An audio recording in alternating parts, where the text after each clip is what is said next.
Boker todo, muy buenos días familias, bendiciones para todos. Hoy estamos en su programa radial, Mi casa será tu casa, con la temática de el mundo social del primer siglo. Y quiero darle la gloria y la honra a nuestro Padre Celestial, Jehová Sebaot, por permitirme el poder estar aquí nuevamente con todos ustedes y poder disfrutar de los días de Shabbat, comienzo de mes y tiempo señalado. La gloria y la honra a nuestro Padre Celestial, la gloria y la honra a nuestro Rey Yeshua HaMashiach. Bueno, pasamos un tiempo hermoso en la fiesta o la celebración, el Memorial de Pesa, y luego comenzando el segundo día de panes sin levadura, porque el primer día vino con Pesa, y bueno, panes sin levadura y el inicio de Bikurim, primicias. De verdad que ha sido un tiempo maravilloso el poder estar a través de la plataforma Radio Shalom y poder comunicarle este mensaje a las naciones. Así que muchas bendiciones. Y por ello la gloria y la honra a nuestro Padre Celestial y a nuestro Rey Yeshua HaMashiach.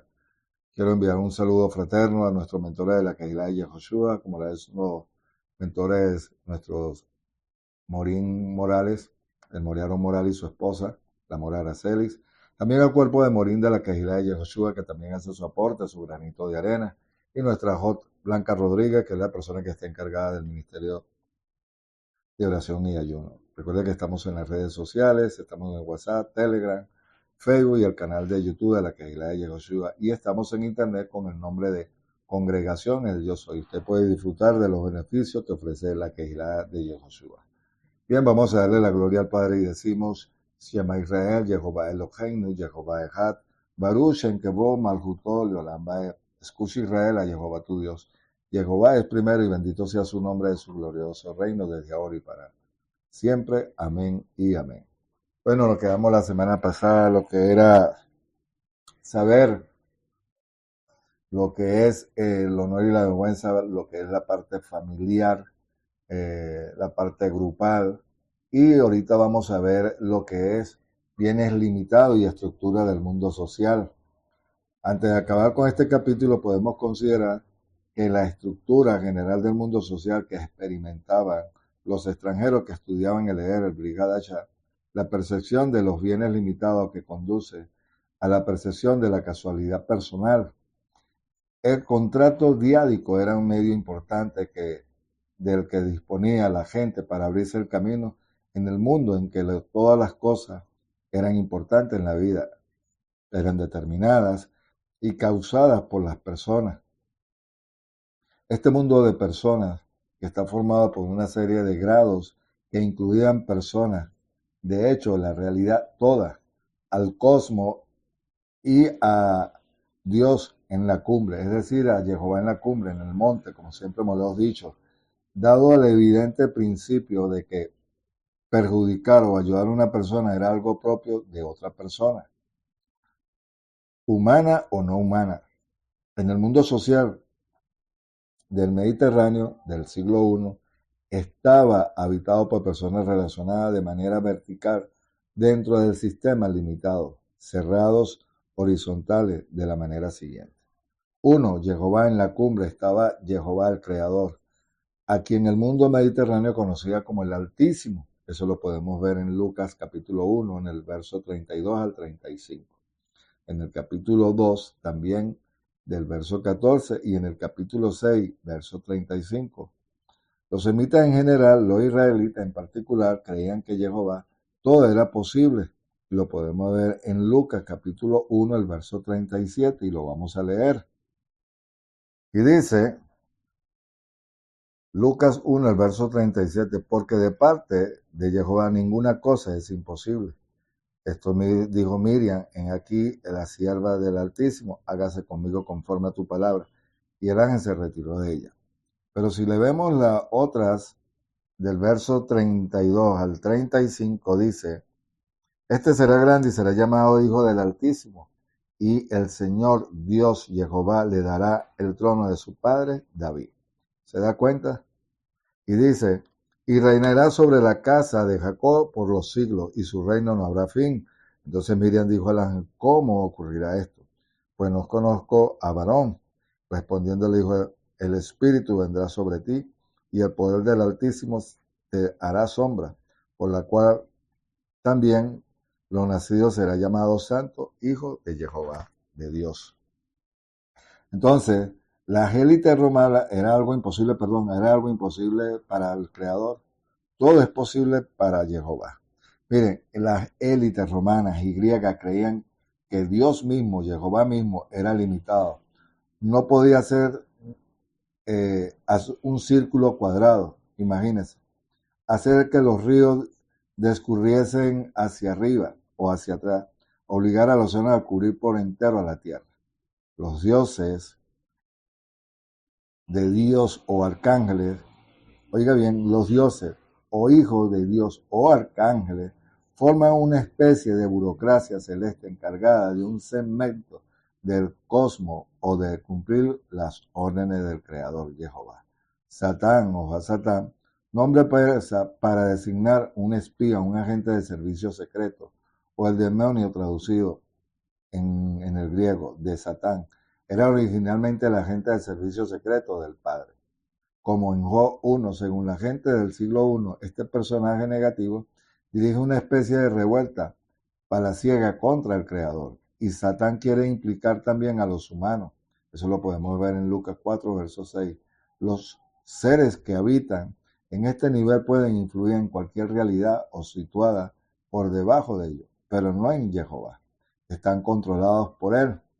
Tercero, personas humanas inferiores, entre ellas están las fuerzas sobrehumanas que influyen entre los seres humanos y su mundo.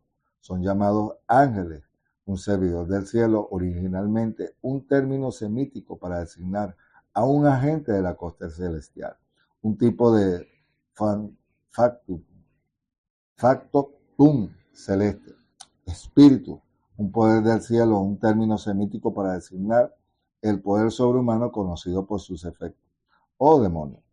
La palabra griega para referirse a estos poderes sobrehumanos, los romanos lo llamaban genios. También todo esto podían influir en la voluntad, en la realidad situada debajo de ellos. Pero no en todo estaba por encima. Recibían las órdenes de quienes estaban por encima de ellos y en esta última instancia eran controlados por el Creador. ¿Se da cuenta? Que el mundo antiguo, la manera de creer, sabía que había un creador en los cielos y tierra, que estaban en una cumbre, es decir, una montaña. Ahora, dice la parte cuarta, los seres humanos en este nivel comprenden a la humanidad en una sociedad estructurada, en una escala que va desde el emperador hasta el esclavo espiritual, desde el sumo sacerdote hasta el esclavo levita e israelita. En esta estructura piramidal, las personas de rango más elevado podían influir a voluntad en todos los que estaban situados debajo de ellos, pero no viceversa. La quinta parte es la siguiente. Seres inferiores a los humanos. Si las criaturas inferiores a la humanidad influyen en los seres humanos, se debe a que están manipuladas por otros situados o por encima o por debajo de la escala de la persona. ¿Se da cuenta? Como lo dije, por debajo de la escala de las personas que la usan en provecho propio. Una supervivencia con sentido implicaba claramente la conservación del propio lugar en esta escala, en razón de su bienestar y seguridad, o simplemente porque esta es su naturaleza. Toda persona que ocupa un lugar elevado trata de manipular a los de abajo y busca la no interferencia de los colegas situados en el mismo plano. Si las personas situadas en niveles inferiores desean conseguir una influencia eficaz en algún ser nivel superior, una especie de agente intermediario, necesita actuar como palanca social.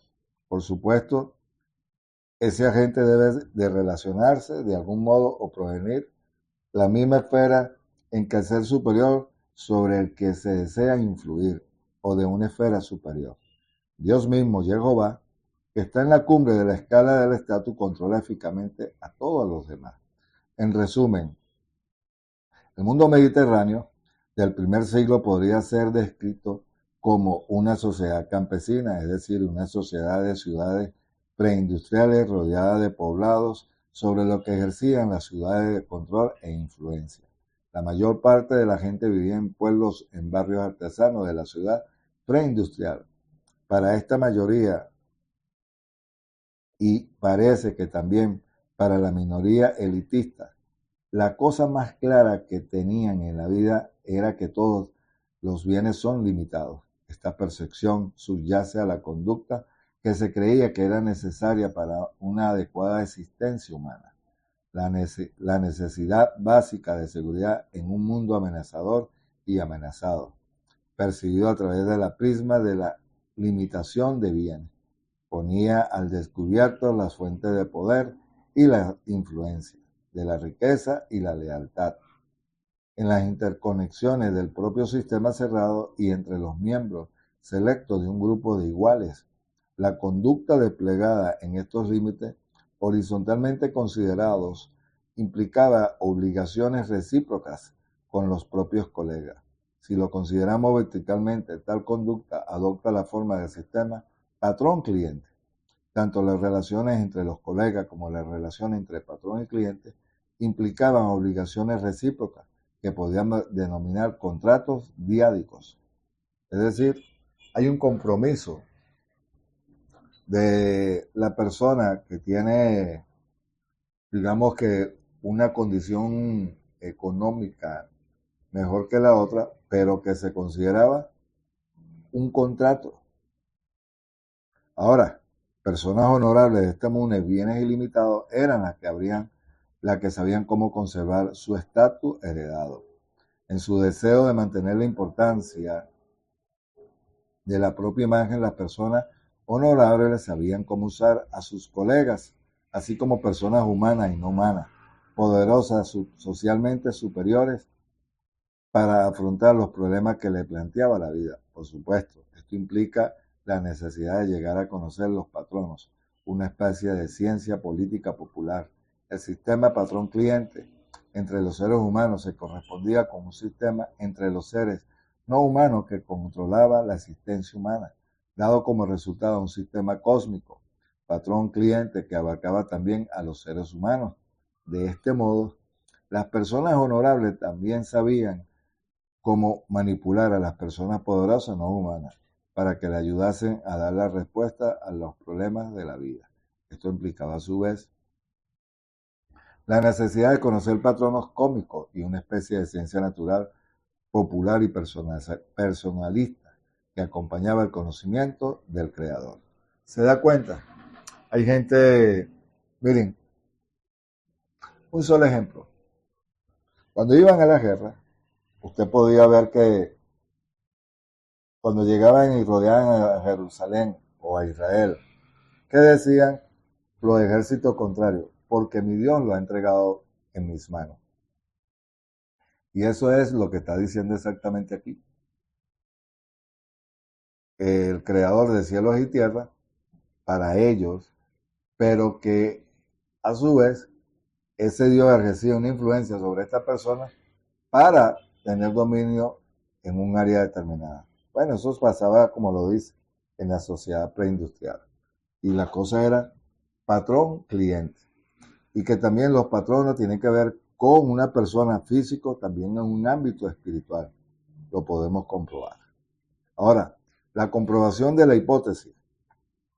Una vez más, te corresponde aprobar o rechazar los modelos que acabamos de presentar.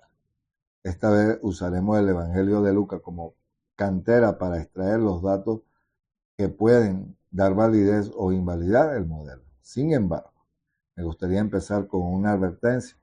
Parece que el autor del Evangelio de Lucas no conocía muy bien a Palestina, en el sentido que menciona como ciudades en griego, polis, localidades que no eran usadas en poblados, lo que era Israel, por decirlo, le da un nombre griego, o incluso pueblos con pocos grandes como Nazaret y Belén, las principales ciudades preindustriales de Palestina durante el periodo del Brit Hadashah eran en Jerusalén. Cesarea, donde vivía el prefecto romano, Tiberios o Tiberiades, donde vivía Herodes Antipas, Céfere, Sebaste y Neápolis, Nublus, en Samaria, y las 10 ciudades conocidas como Decápolis en términos griegos por 10 ciudades. Había también otra ciudad a lo largo de la costa mediterránea. Quizá Lucas llama a ciertas localidades ciudades para indicar a sus lectores que las personas provenientes de esos lugares eran gente de élite y no simples campesinos. Puedes comprobar esto buscado en unas concordancias, la probada ciudad en Lucas, controlados quienes vienen de esos lugares y qué funciones desempeña en la historia del Evangelio. Comprobemos los modelos presentados en este capítulo, en lo que estoy hablando. Basándome en la jerarquía de estatus mencionada en el capítulo que clasifica los siguientes personajes de los 3 primeros capítulos de Lucas en función de estatus. 1. Herodes, el rey de Judea.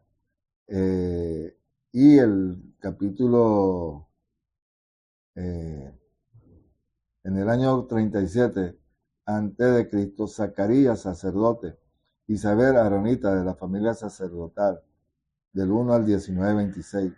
Gabriel, el poder de Jehová, un ángel de la presencia de Jehová. 1:27, María y José de Nazaret, un poblado galileo de clase baja. Eso lo vemos en el capítulo 1, el verso 48, 2 al 46. Esto tiene que ser el libro de Lucas. Y está hablando de Hechos, Herodes también. Ahora, un ángel de la presencia de Jehová, 1:27, José de Nazaret, poblado galileo de clase baja, como lo acabamos de leer, 1:48 y 2:46, capítulo 1, el verso 48 y el capítulo 2, verso 46. César Augusto, que tiene que ver con el año 27, antes de Yeshua, y en el año 14, después de Yeshua, es decir, lo que llaman ellos después del ungido. O sea, que vivió el tiempo de Jesús, de Yeshua, que lo que dice aquí. Quirino, gobernador de Siria, capítulo 2, verso 8. Pastores, en el capítulo 2, verso 25. Simón de Jerusalén, capítulo 2, verso 36. Ana, viuda de Jerusalén, en el capítulo 2, verso 46.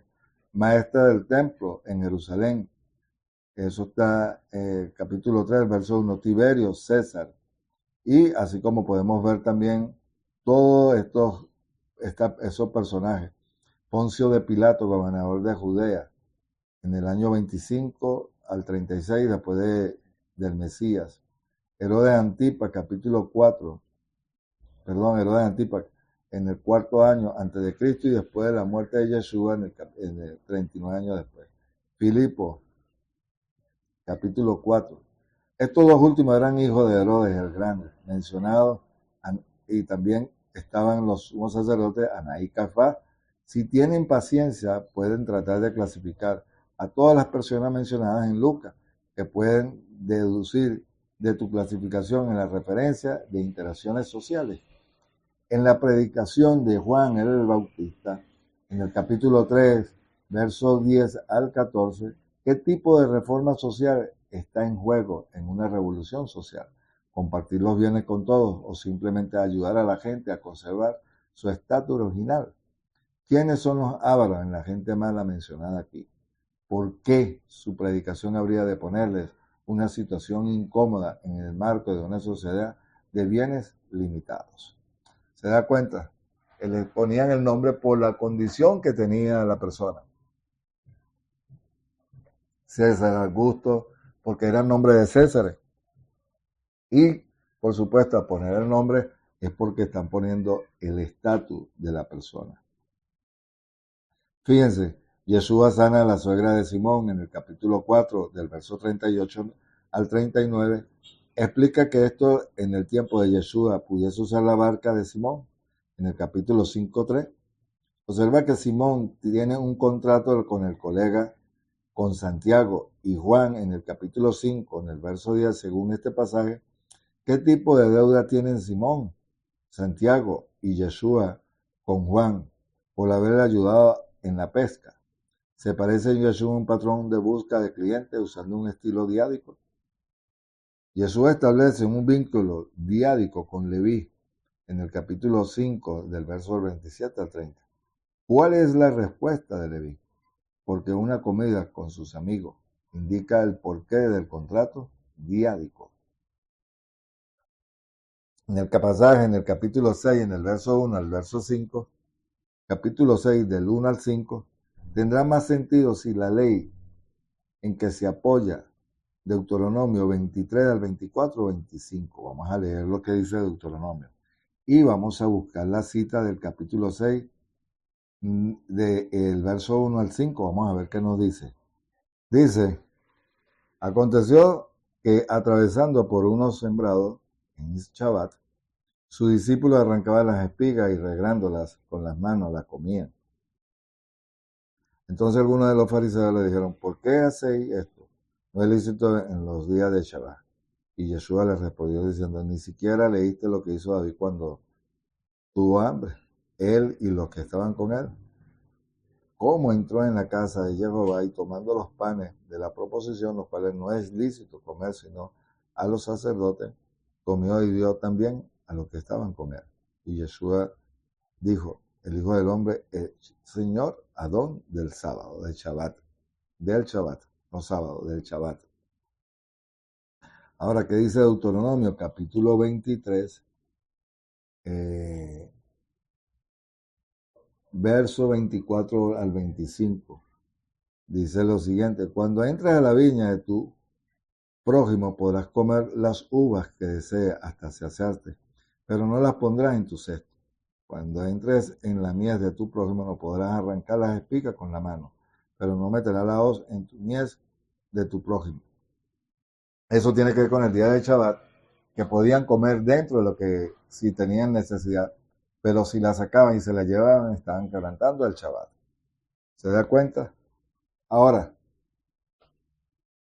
observa que la cultura implica amar a los que nos aman, hacer el bien que nos hacen el bien, prestar a aquellos de quienes esperáis recibir. Establecer un contrato diádico con otro es un signo de reconocimiento, de honor y amistad mutuo. Pero, ¿qué se puede comparar con Jehová según Yeshua en este pasaje? En el capítulo 7, del 1 al 10, ¿cómo consigue el centurión de convencer a Yeshua de observar la función del anciano del lugar, que actúa como una palanca consiguiendo acceder al maestro, después de algunos amigos, atestigua contra el centurión y juega un papel de subordinado, a pesar de ser un extranjero con estatus superior?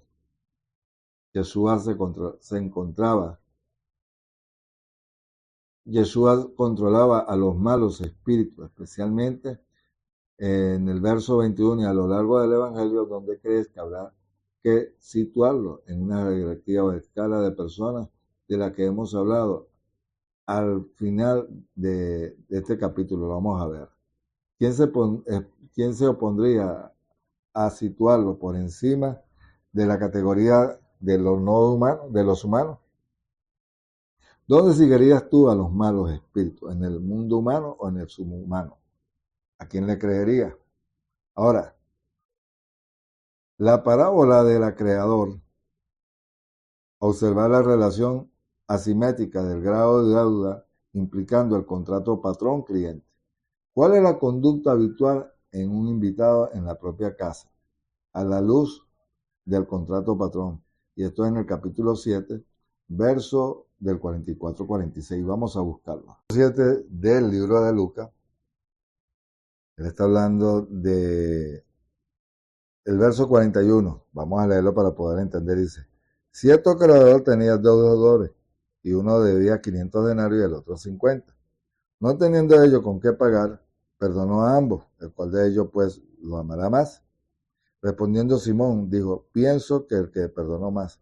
Y él le dijo, rectamente has juzgado. Vuelto hacia la mujer le dijo, Simón, ¿ves a esta mujer? entré a casa y no me diste agua para mis pies. Pero esta mujer ha regado mis pies con las lágrimas y lo ha secado con sus cabellos.